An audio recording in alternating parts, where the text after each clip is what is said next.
Assalamualaikum warahmatullahi wabarakatuh. Waalaikumsalam warahmatullahi wabarakatuh. Kaifa halukum? Alhamdulillah.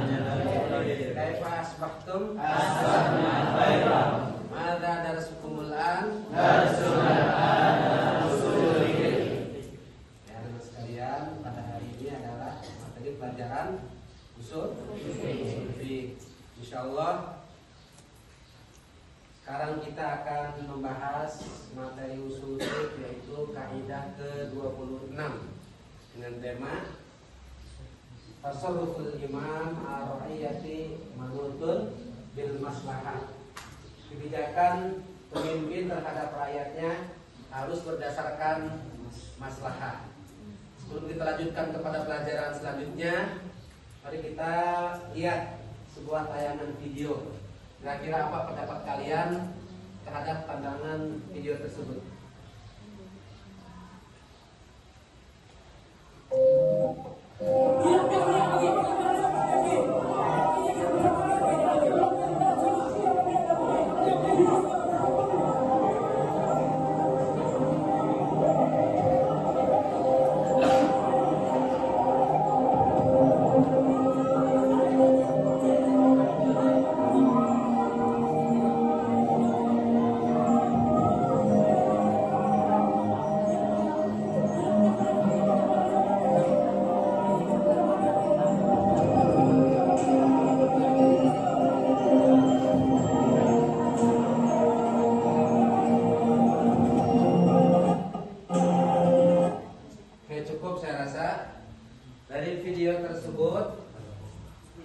Kita bisa melihat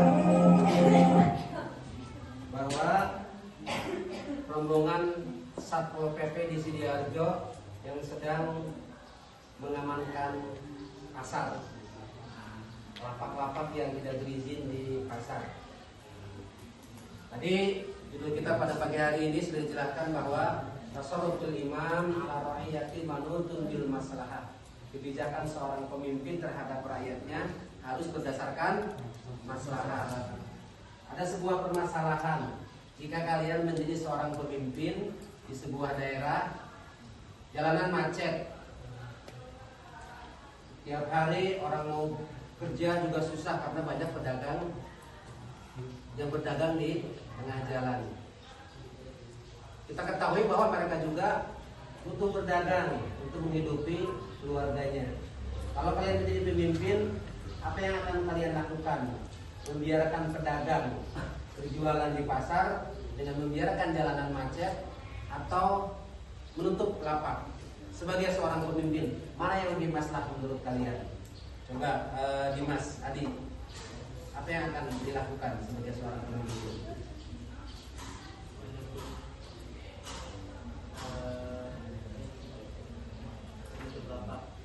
Menutup lapak. Kenapa menutup lapak? Supaya tidak ada kemacetan.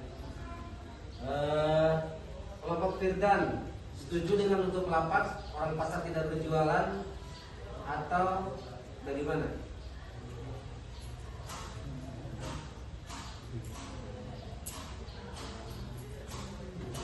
Firdan, gimana? Lapaknya dipindahkan ke tempat yang lebih bagus dan lebih efektif, lebih jauh dari jalan.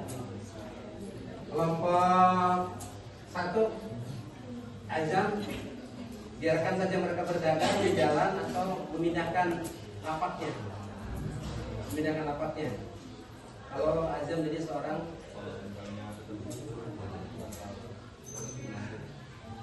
permasalahannya, andaikan lapak itu dipindahkan, tempat yang disediakan oleh pemerintah biasanya tempat yang sepi dari pengunjung, sementara mereka berdagang di tempat yang ramai. Lalu lalang orang berdagang, kalau pindah nanti bisa jadi dagangan mereka nggak laku. Menurut kalian gimana? Tetap biarkan berdagang dengan jalanan macet biar tambah ramai, atau lapaknya dipindahkan? Tetap lapak dipindahkan. Kalau ini Sabit gimana? Dipindahkan, lapaknya ditutup di sama Satpol PP jadi kalau mereka dagang maksa. Setuju dengan tindakan Satpol PP? Ada yang tidak setuju? Kasihan loh para pedagang, mereka udah lama jualan di situ, jualan baksonya. Kelompok yang pertama silahkan disimak permasalahan ini dan dikaji apa kira-kira solusinya. Masalah yang pertama adalah kenaikan SPP sekolah untuk digitalisasi. Masalahnya, kepala sekolah memutuskan menaikkan SPP sebesar 50% tahun depan. Tujuannya mulia, membeli smartboard, iPad untuk semua siswa dan langganan internet super cepat agar sekolah menjadi sekolah digital unggulan. Namun, data menunjukkan 40% orang tua siswa adalah buruh tani yang kesulitan membayar kenaikan tersebut, bahkan terancam putus sekolah. Bantuan permasalahannya ya, kemajuan kualitas pendidikan, tahsinah, hijayat, atau keberlanjutan akses pendidikan bagi si miskin, hifzul akal atau hifzul mal. Mana yang kalian pilih? Tugas kalian silakan menggunakan AI sebagai pendamping kalian, menghitung dampak kenaikan biaya pendidikan terhadap angka putus sekolah di daerah pedesaan dan alternatif pembiayaan lain selain menaikkan SPP. Kira-kira pendanaan apa biar SPP tidak naik atau SPP harus tetap dinaikkan oleh sekolah? Oke, untuk kelompok yang kedua, masalahnya adalah alih fungsi sawah produktif menjadi pabrik garmen.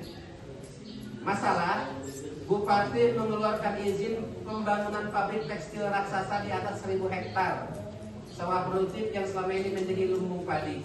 Alasan Bupati, pabrik akan menyerap 5.000 tenaga kerja lokal dan meningkatkan PAD atau pendapatan asli daerah PAD itu. Alasan petani, mereka kehilangan tanah leluhur dan daerah tersebut terancam krisis pangan serta banjir. Kalau kalian menjadi bupati atau menjadi gubernur, kira-kira mana yang akan kalian dahulukan? Pertumbuhan ekonomi dan lapangan kerja, hifzul mal, atau ketahanan pangan dan kelestarian alam, hifzul bi'ah, atau dan hifzul nafas? Mana yang akan kalian dahulukan? Nah, tugas kalian bisa menggunakan AI menganalisis perbandingan keuntungan ekonomi jangka pendek, gaji buruh, PS kerugian jangka panjang, hilangnya produksi beras dan daya penanggulangan banjir. Mana yang akan kalian utamakan? Oke, untuk kelompok 3. Oke, untuk kelompok 3 dengan saya terus kira-kira topik ini saya buat mana kelompok 3? Oke, silahkan dibaca apa masalahnya, topiknya yang kencang, Adit.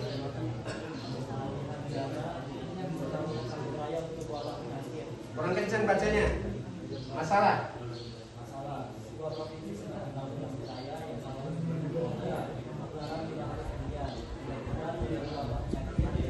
wilayah yang sangat anggaran tidak ada kemudian dan tidak dapat penyakit keluar barunya rumah sakit dan obat-obatan mahal. Gubernur memutuskan melakukan total pembangunan dan mengadili semua daerahnya bencana. Kemudian ulama protes karena itu dan menghormati rumah Allah. Oke, saya ulang lagi biar lebih kencang lagi suaranya ya. Ini masalah untuk kelompok 3. Sebuah provinsi sedang membangun masjid raya yang sangat megah. Anggarannya mencapai 500 miliar. Tiba-tiba terjadi wabah penyakit menular baru yang membutuhkan rumah sakit darurat dan obat-obatan mahal. Gubernur memutuskan menghentikan total pembangunan masjid dan mengalihkan semua dananya untuk kesehatan. Sebagian ulama protes karena itu dana umat, dana milik Allah untuk rumah Allah. Benturan maslahat. Kira-kira mana yang lebih maslahat menurut kalian? Jika kalian menjadi seorang gubernur, agama simbol Islam, hifzuddin atau level syariah, level syiar, atau menyelamatkan nyawa rakyat, hifzun nafas, level darurat. Mana yang kalian dahulukan? Oke, lanjut ke kelompok 4. Kelompok 4 masalahnya adalah kalian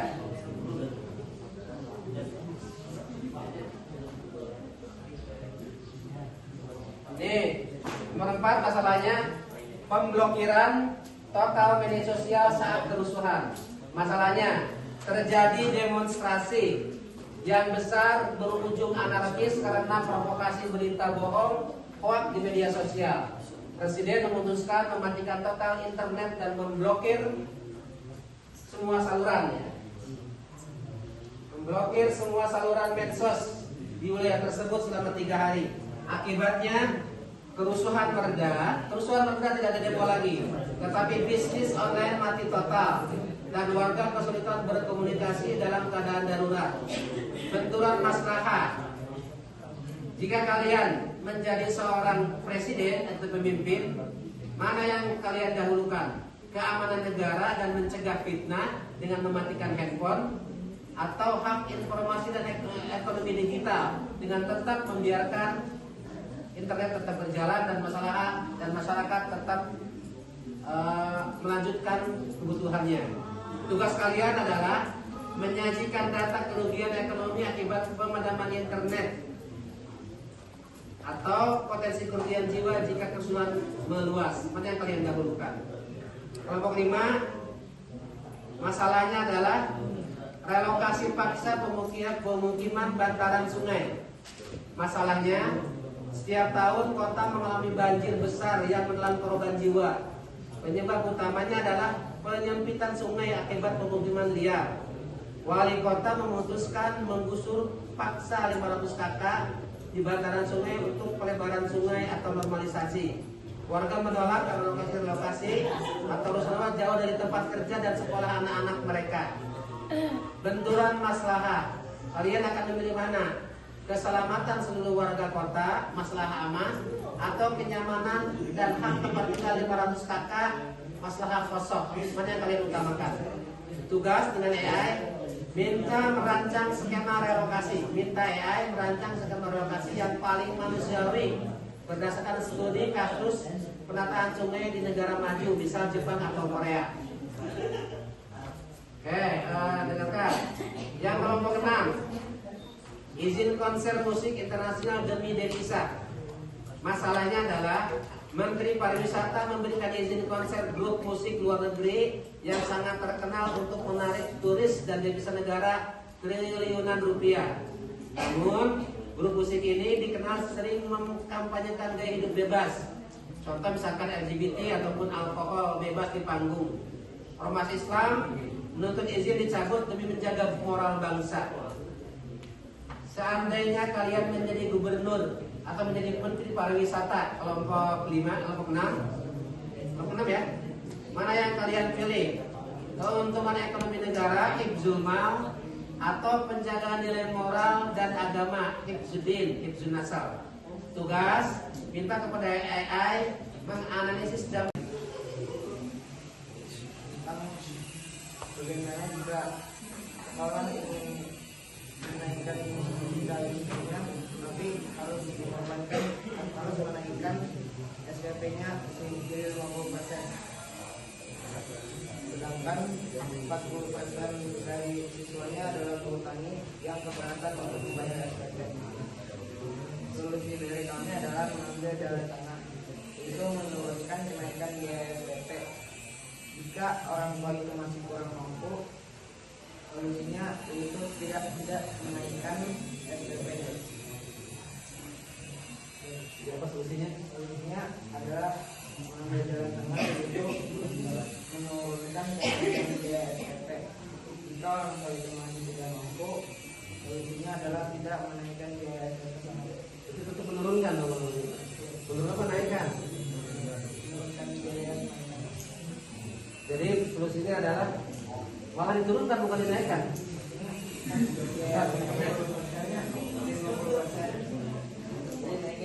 Oh, naiknya tidak 50%, jadi 20% saja. Tapi ketika tetap masih dirasakan itu berat, tidak jadi dinaikkan. Oke, silakan ada pertanyaan atau ada sanggahan. Kira-kira mana yang lebih baik, naikkan atau turunkan SPP atau tetap? Silakan dari kelompok mana? Dari kelompok mana? Silakan pertanyaannya, angkat tangan. Ayo Alfa, silakan Alfa. Kan tadi ada walaupun gaji 50% kan ada dari 20% sebenarnya. Kalau misalkan si wali santri itu benar-benar tidak mampu sama sekali untuk penambahan SPP, gimana solusinya?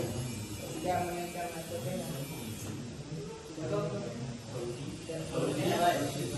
Solusinya itu sama sekali si sekolahnya itu bakalan gunain SPP yang memang udah ada dari awal, tapi untuk digitalisasinya si sekolahnya itu tetap beli menggunakan SPP yang sudah ada. Jadi si siswa-siswa yang lain nggak dapat semuanya, berarti memang yang udah ada aja. Terus kalau makan seandainya SPP-nya buat digital, jadi buat dulu gimana? Kenapa nggak minta proposal aja pemerintah?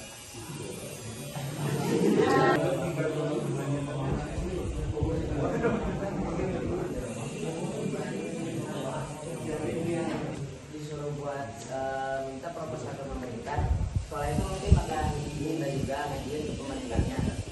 Tapi untuk sementara waktu SPP itu kita pakai setengah buat membeli digitalisasinya.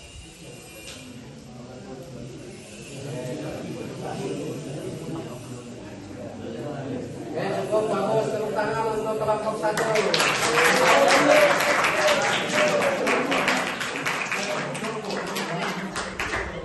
Bakalan dan menjawab soal saya kasih nilai 80 aja dulu. Dan kelompok berapa?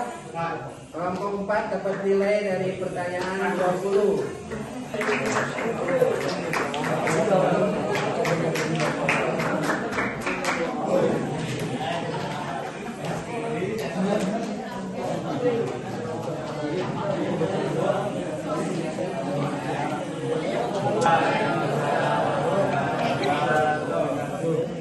Menganalisa pertumbuhan ekonomi jangka pendek dan kerugian jangka panjang. Hasil analisa. Assalamualaikum, nama, kelompok berapa? Assalamualaikum warahmatullahi wabarakatuh. Nek, sama dia dari kelompok 2. Ini tuh bahasanya serius ini formal kan? Aku dan saya dan kami ini dari kelompok 2 ingin menjelaskan tentang hasil analisa keuntungan ekonomi jangka pendek, guru gaji dan kerugian jangka panjang, yakni hilangan produksi beras dan tanggung banjir. Silakan. Uang yang dibayar nggak bisa dijual ulang itu di mana? Ini yang tadi bisa digunain.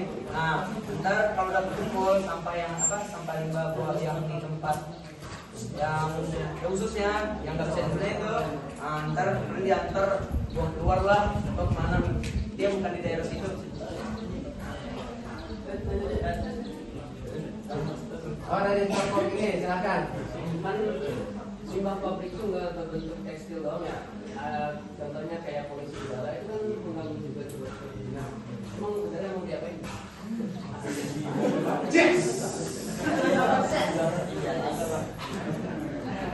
Silakan.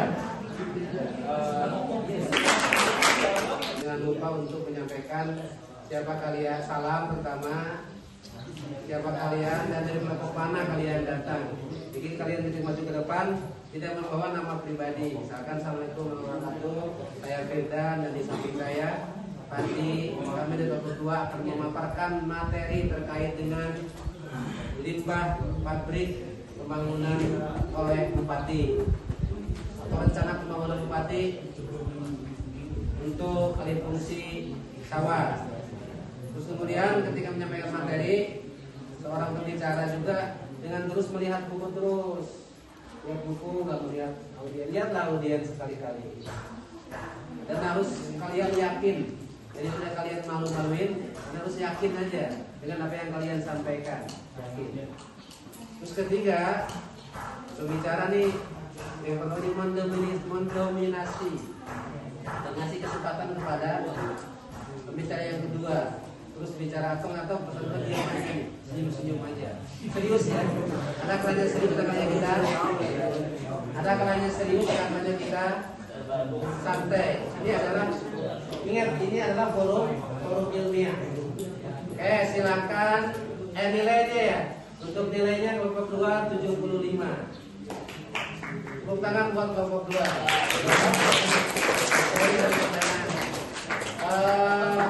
Tadi yang bertanya kelompok apa aja? Pertanyaan pertama siapa? Kelompok 6 dapat nilai 30. Terus berkelompok berapa lagi? Kelompok 2 20. Kelompok 3 20. Hitung nanti ya. Hitung 20. Oke, sekarang silakan lanjut kelompok 3 untuk menyampaikan materi. Ini ingat, ini adalah forum ilmiah, bukan forum bercanda. Yang nonton pun calon-calon gubernur bupati ini kan. Serius. Silakan kelompok 3 lanjut. Ingat tadi ini buat ingat suara juga.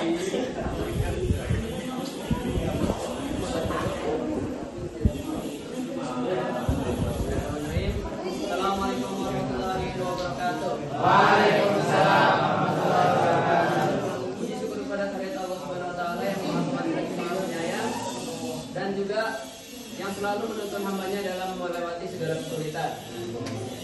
Lalu salawat dan salam kepada baginda Nabi Muhammad sallallahu alaihi wasallam yang telah menjadi seorang teladan yang bisa kita contoh perilakunya dalam melewati segala kesulitan. Nah, pada hari ini saya kelompok 3 mendapatkan suatu masalah, yaitu ketika seorang gubernur mendapatkan dana sebesar 500 miliar untuk membangun sebuah masjid yang megah. Namun pada saat yang bersamaan terjadi wabah penyakit. Nah, kami dari kelompok 3, saya Gopar Mustaqim dan akan menjawab pertanyaan ini. Nah, jadi masalahnya itu poinnya di sini ada syiar agama versus nyawa rakyat. Nah, izinkan saya membahas pendapat saya. Yang pertama itu nyawa manusia itu lebih penting. Jangankan dibandingkan untuk membangun masjid yang megah. Bahkan kalau misalnya kita di hutan nggak bisa makan, nggak ada makanan lagi, kita boleh makan ular, makan babi gitu yang haram-haram. Soalnya itu bukan kata saya ya, kata Allah dalam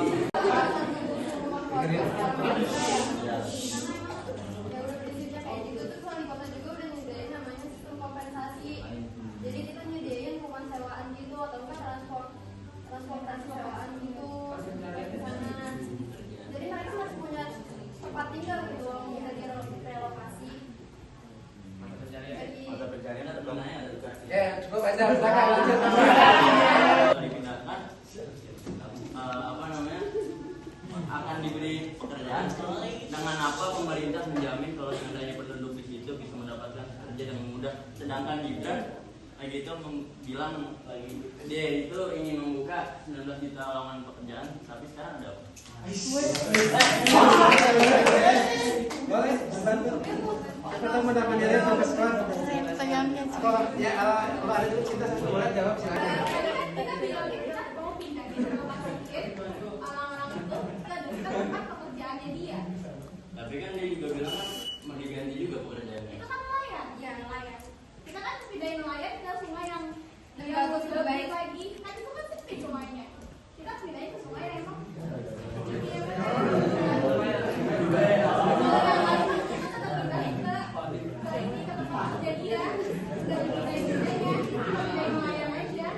Oke, bagus, tepuk tangan.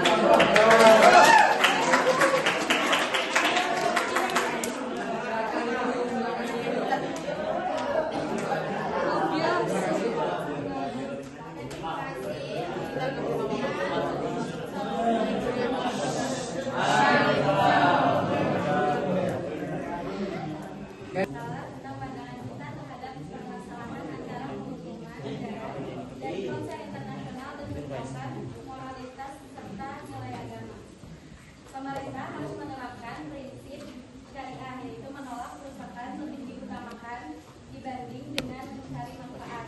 Secara logis, perlindungan moral agama harus diutamakan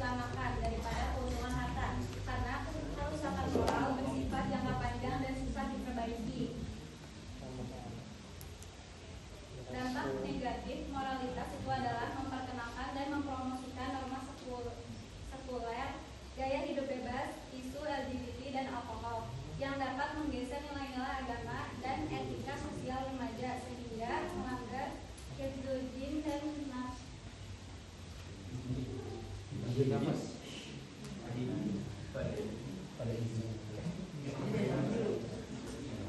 budaya pop global pada psikologi remaja. Yang positifnya, pertama meningkatkan pemahaman dan toleransi antar budaya. Yang kedua, termotivasi yang lebih kreatif atau mengadopsi etos kerja keras dari figurasi publik. Yang ketiga, menciptakan komunitas yang kuat. Dampak negatifnya itu ada 3 juga. Yang pertama,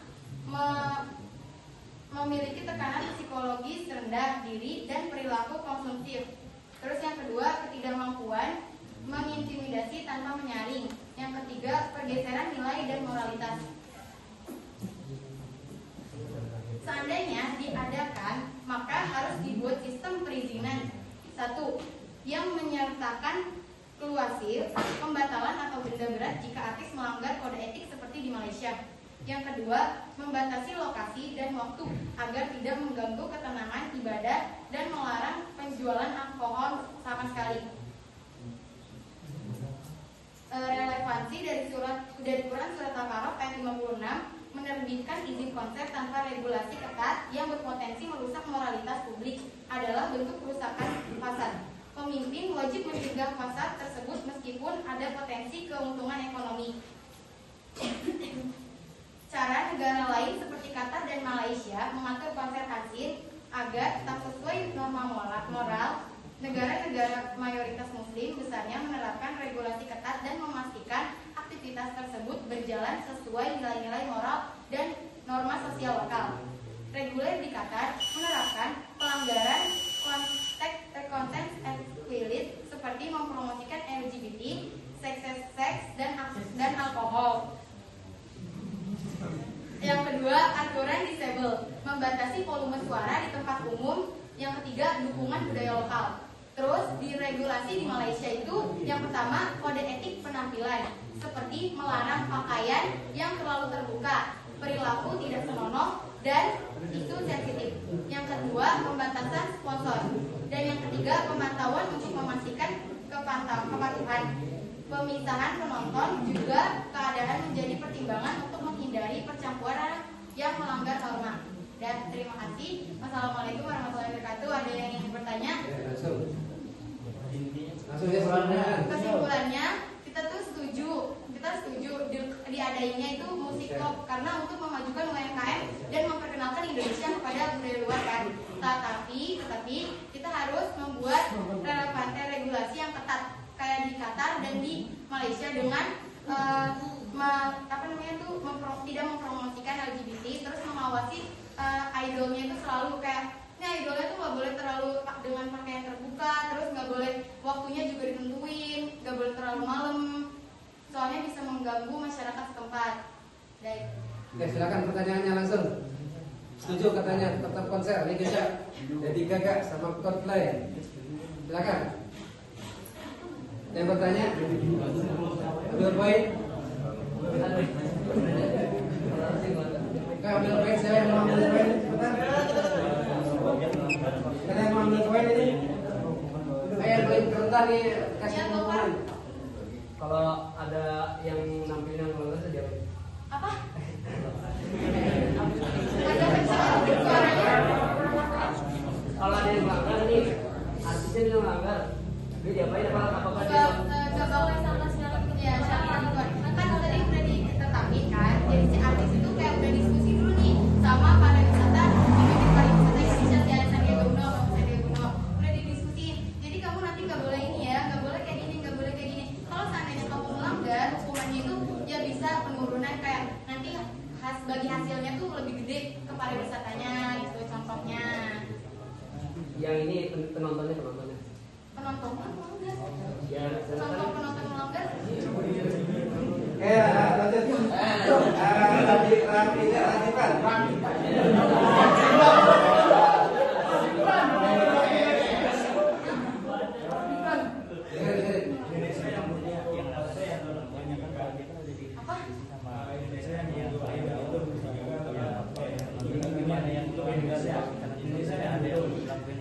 Jika si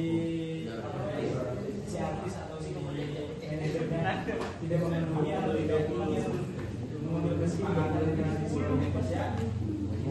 Nih, kalau misalnya seandainya nggak ada isu Indonesia yang begitu nggak ada, setiap konser pasti itu yang nawarin artisnya dulu, artisnya nawarin nih di pihak Indonesia mau nggak. Kalau misalnya di pihak Indonesia nolak, ya nggak bisa. Kayak contohnya waktu itu sempet kan Indonesia tuh pengen jadi tuan rumah Piala Dunia di kalau nggak salah ya masih.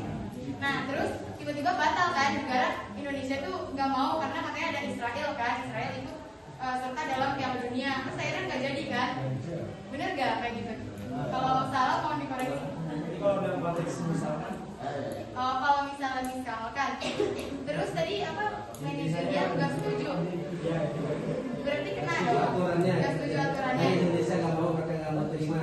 Oh, berarti tetap aja lanjut itu apa enggak? Nggak dilanjut karena melanggar kode etik dan moral. Cukup, tepuk tangan buat kelompok.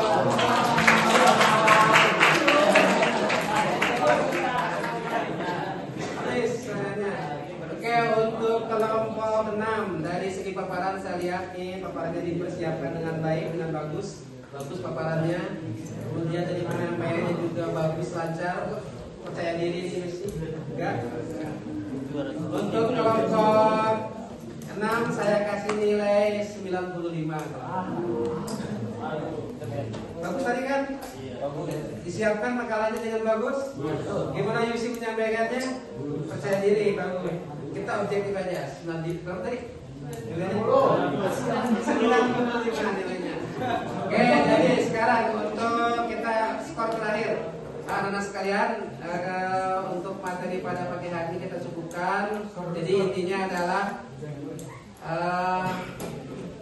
dalam pelajaran pada siang ini kita dapat mengambil kesimpulan bahwa kebijakan seorang imam, kebijakan seorang pemimpin harus berdasarkan kemaslahatan umat. Seorang pemimpin harus menghitung betul mana yang akan menjadi manfaat, lebih besar manfaatnya, apakah lebih besar mudaratnya. Ketika maslahatnya lebih besar, maka lakukan kebijakan tersebut.